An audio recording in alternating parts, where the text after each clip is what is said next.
নমস্কাৰ বন্ধু বান্ধৱীসকল, পোনপ্ৰথমে মই আপোনালোকলৈ আগতীয়াকৈ কাতি বিহুৰ শুভেচ্ছা জনালোঁ। আজি আমি এই ভিডিঅ'টিৰ জৰিয়তে কথা পাতিম কাতি বিহুনো কেনেকৈ পতা হয় আৰু কিয় পতা হয়। বলক তেনেহ'লে আজিৰ ভিডিঅ'টো আৰম্ভ কৰোঁ।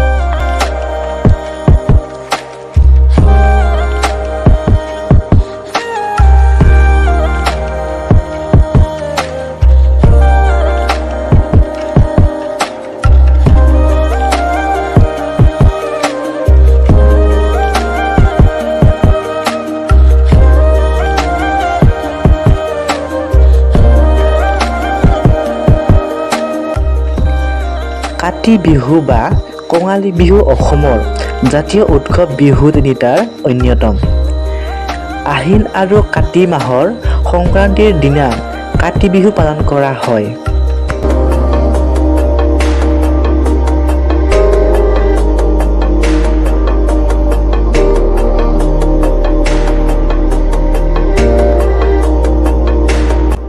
এই সময়ত ভঁৰালত ধান প্ৰায় শেষ হয় আৰু শালি ধান চপাবলৈ যথেষ্ট সময় থাকে। অভাৱ অনাটনেৰে ভৰা এই সময়ত উদযাপিত হোৱাৰ বাবে কাতি বিহুক কঙালী বিহু বুলিও কোৱা হয়।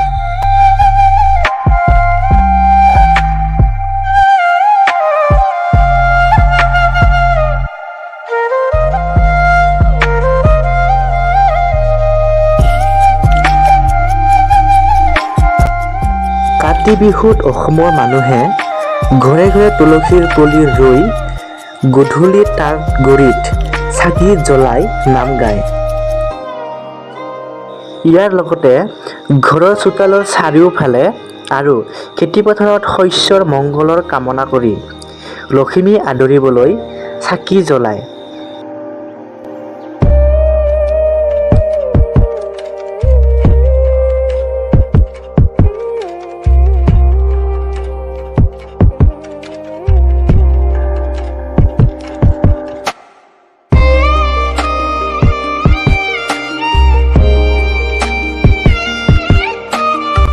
কোনো ঠাইত আকাশ বন্তিও জ্বলোৱা হয়।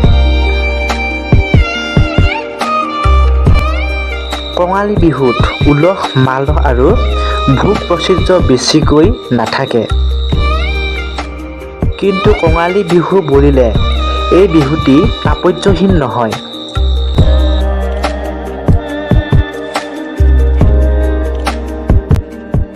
ধৰ্মীয় আচাৰ অনুষ্ঠানেৰে শৰৎকালৰ এই কাতি বিহু শৰতৰ দৰে স্নিগ্ধ সমাহিত বুলি গণ্য কৰা হয়। এইদৰে প্ৰাচুৰ্যৰ অহংকাৰ নাশ হ'লে মানুহৰ অন্তৰ আধ্যাত্মিকতাৰ জ্যোতিৰে আলোকিত হয় বুলি বিশ্বাস কৰা হয়।